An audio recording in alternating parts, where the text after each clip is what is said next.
Bonjour à tous et bienvenue pour ce deuxième épisode consacré à l'ETP. Aujourd'hui, on va s'intéresser aux imperfections de l'équivalent temps plein, cette unité de mesure, on l'a vu, qui va permettre de lier l'activité aux effectifs.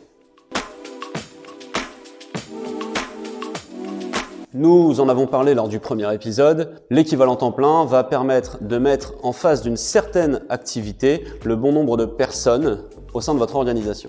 Il faut garder en tête que l'ETP, c'est une unité de mesure qui va permettre une planification à plus ou moins long terme.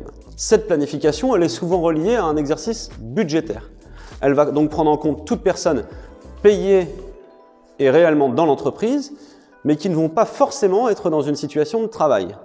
Dans la plupart des organisations, par exemple, l'ETP va compter des personnes en congé maternité ou en arrêt maladie longue durée.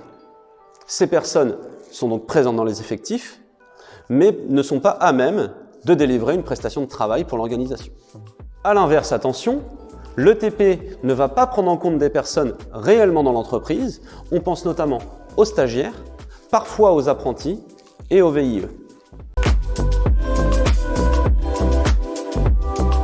Ceux d'entre vous qui travaillent en contrôle de gestion sociale le savent, il y a souvent débat quant à savoir si telle ou telle personne est inclue dans les ETP. Le juge de paie, c'est souvent la paye. On va définir des règles où une personne va être prise en compte dans le calcul des ETP en fonction du pourcentage que l'organisation continue de payer sur son salaire.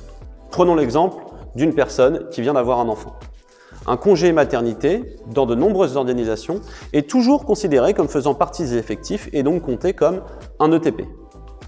En revanche, si cette personne prend un congé parental, à ce moment-là, les IJSS prennent plus de 50% de son salaire et alors l'organisation va considérer que cette personne ne fait pas partie des ETP pendant son congé parental. Rentrons maintenant dans la réalité. Il ne faut pas confondre ETP budgété, ETP planifié et ETP réel. L'ETP budgété, c'est le plus facile. D'une année sur l'autre, en fonction de mes prévisions, je vais budgéter un certain nombre de personnes en ETP sur une zone donnée ou une business unit donnée de mon organisation. Oui, mais voilà, la réalité est souvent bien différente et le turnover ou les variations d'activité vont créer un premier écart entre mes ETP budgétés et les ETP que mon manager va pouvoir planifier à plusieurs semaines, plusieurs mois, voire même plusieurs trimestres. Deux éléments principalement viennent créer cet écart entre les ETP budgétés et les ETP planifiés. Il s'agit dans un premier temps du turnover, des départs de l'entreprise, et puis également les difficultés de recrutement qui viennent créer un écart entre la date budgétée de début et la date de planification réelle.